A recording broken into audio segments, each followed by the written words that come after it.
Assalamualaikum warahmatullahi wabarakatuh. Hari ini kita masih bahas mengenai bab 3, yaitu relasi dan fungsi. Dan kita masuk di kegiatan 3.2. Perhatikan ya, dan semoga mudah untuk dipahami. Dalam video sebelumnya kita sudah membahas mengenai kegiatan 3.1, yaitu memahami bentuk penyajian relasi. Dan hari ini kita akan bahas di kegiatan 3.2, yaitu memahami ciri-ciri fungsi. Namun, jika belum melihat video yang pertama, dilihat dulu ya, kemudian melangkah kepada video yang ini. Oke? Coba kalian perhatikan gambar di samping. Dapatkah kalian memahami pesan berikut? Coba dibaca. N, X, Q, F, L, Q, B, D, OL, K, DW, GL, dan seterusnya. Ketika kamu membaca sandi tersebut, apakah kamu memahami apa maksud dari sandi tersebut? Yang pastinya tidak. Jadi, tanpa kita mengetahui kode dari sandi tersebut, maka kita tidak akan pernah memahami makna dari sandi tersebut. Lain halnya, jika kita punya kode pesan sebagai berikut. Coba kalian perhatikan kode dari sandi tersebut. Itu kan tadi ada huruf N. Jika kita lihat pada kode sandi, huruf N itu ternyata adalah K. Ya, ini K. Kemudian X. X kecil ya, X kecil, dan ketika kita lihat di kode bahwasanya X itu adalah U. Kemudian Q itu adalah N, F itu adalah C, sedangkan L adalah I, Q adalah N, dan B adalah Y, dan D adalah A. Sehingga dari kata itu, yaitu bacaannya itu adalah kuncinya. Dan untuk kata selanjutnya, yaitu lihat di bawah pot mawar. Bisa kalian lihat ya bahwasanya sandi dari pesan di samping, maksudnya itu ternyata lihat di bawah pot mawar. Jadi kuncinya lihat di bawah pot mawar. Bisa kalian lihat ya nanti satu-satu untuk pembuktian dengan kode. Dengan demikian, dalam kehidupan sehari-hari, seseorang kadangkala merahasiakan pesan yang ingin disampaikan. Dia tidak ingin pesannya dengan mudah bisa dibaca oleh orang lain, apalagi oleh orang yang tidak diinginkan. Sehingga, untuk mengetahui lebih dalam tentang karakteristik fungsi dan memahami tentang ciri-ciri fungsi, ayo kita lakukan kegiatan 3.2. Dikatakan di sini bahwa fungsi merupakan salah satu konsep penting dalam matematika. Dengan mengenali fungsi atau hubungan fungsional antara unsur-unsur matematika, kita bisa lebih mudah memahami suatu permasalahan dan menyelesaikannya. Oleh karena itu, memahami fungsi merupakan hal yang sangat diharapkan dalam belajar matematika. Pertama kali, mari kita pelajari ciri-ciri dari suatu fungsi. Perhatikan aturan membuat sandi sebagai berikut. Coba kalian perhatikan pada aturan pertama. Sandinya adalah ada itu D, E, F, G, H, I, J, K, L, M, dan seterusnya. Yang ketika kita teliti ternyata sandinya itu tidak ada yang sama. Sehingga ketika sandinya itu dilihat dalam kode, maka memiliki fungsi 1. Jadi fungsinya itu tidak ada 2 ya. Kita misalkan sandinya itu D, kode sandinya adalah A. Kemudian ketika sandinya itu ada E, maka kode sandinya adalah B. Begitu juga dengan misalkan sandinya M, maka itu adalah kodenya J. Kemudian kalau misalkan sandinya W, maka itu adalah T. Begitu juga dengan aturan yang kedua, bisa kita lihat bahwasanya pada sandi itu memiliki sandi yang berulang ya. Jadi dia dimulai dari A, B, C, D, E, dan kembali lagi A, B, C, D, dan seterusnya. Jadi memiliki fungsi sandi itu tidak satu ya.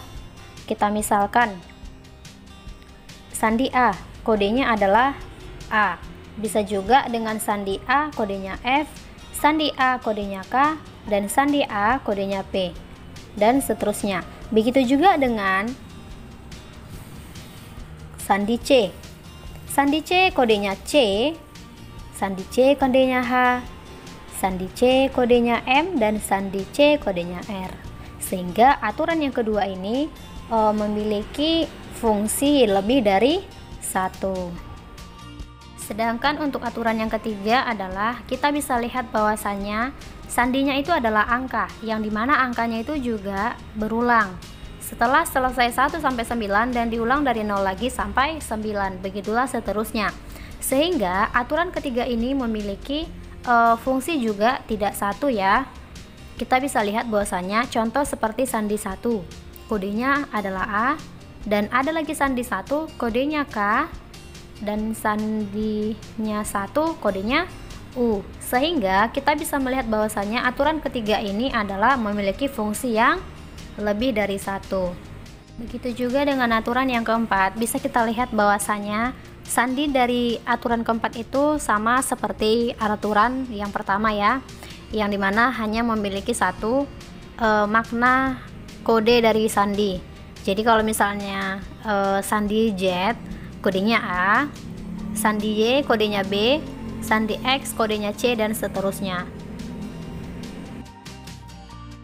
Sehingga dengan menggunakan aturan-aturan tersebut, setiap kata tersebut akan berubah menjadi sandi. Supaya kalian tidak hanya membayangkan, coba kalian lengkapi tabel berikut.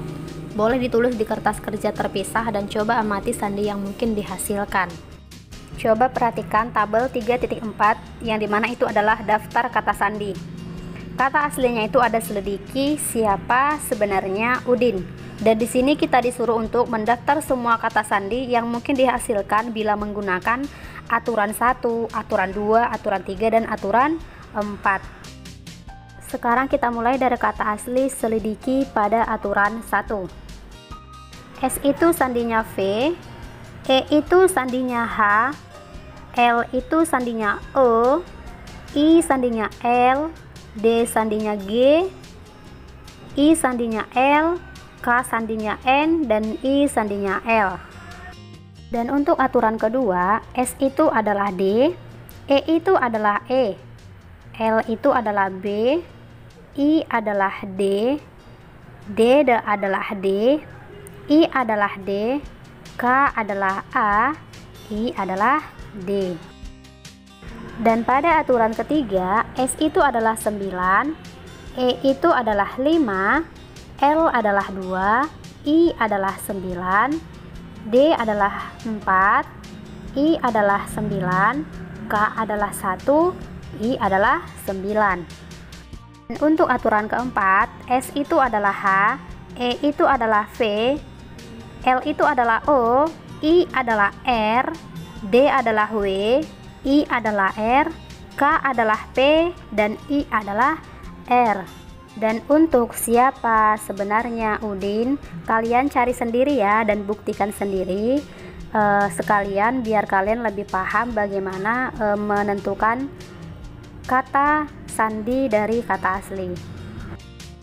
Sehingga ada pertanyaan yang pertama, manakah dari aturan 1 sampai dengan aturan keempat tersebut yang paling baik digunakan untuk membuat kata sandi? Mengapa? Dan yang kedua, dengan aturan 2, kata siapa disandikan menjadi DDAAA, apa keunggulan dan kekurangan dari aturan penyandian ini? Yang pertama jawabannya adalah yaitu aturan 1 dan 4. Kenapa? Karena tidak ada pengulangan angka atau huruf yang membuat kebingungan pada aturan 1 dan aturan keempat. Sedangkan jawaban nomor 2 adalah keunggulannya itu ya mudah dalam mensandikan pesan karena mengulang 5 huruf saja. Sedangkan kekurangannya adalah memiliki makna atau arti sandi yang beragam.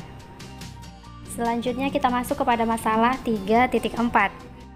Aturan yang menghubungkan himpunan beranggotakan A, B, C sampai Z ke himpunan A, B, C sampai Z huruf kecil merupakan fungsi dari himpunan beranggotakan A, B, C sampai Z ke himpunan A, B, C sampai Z huruf kecil.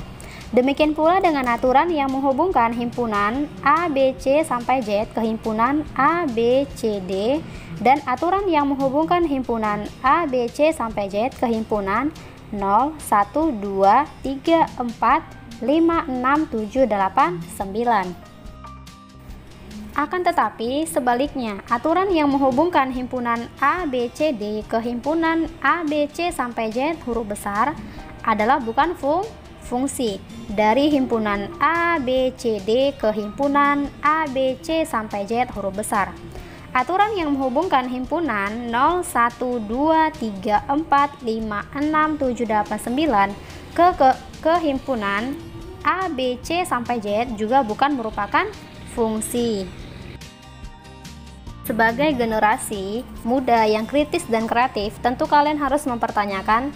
Sebagai contoh, kalian bisa mengajukan pertanyaan. Yang pertama, agar suatu aturan bisa disebut fungsi dari himpunan A ke himpunan B, apa saja syarat yang harus dipenuhi? Dan yang kedua, jika suatu aturan merupakan fungsi dari himpunan A ke himpunan B, apakah kebalikannya juga merupakan fungsi dari himpunan B ke himpunan A? Untuk jawaban pertama adalah bahwa syarat dari fungsi harus yang pertama, himpunan A harus memiliki satu anggota, tidak boleh lebih. Dan yang kedua, jika himpunan B memiliki lebih dari satu anggota tidak masalah. Yang penting himpunannya A yang harus memiliki satu anggota. Kemudian yang ketiga, himpunan A tidak boleh tidak memiliki pasangan. Jadi kalau misalnya himpunan A itu tidak memiliki pasangan di himpunan B, maka itu bukan fungsi. Untuk jawaban nomor 2 adalah kebalikan dari fungsi adalah inverse. Jadi bila diketahui sebuah fungsi A ke B, maka kebalikannya disebut inverse, di mana pemetaannya ialah B ke A.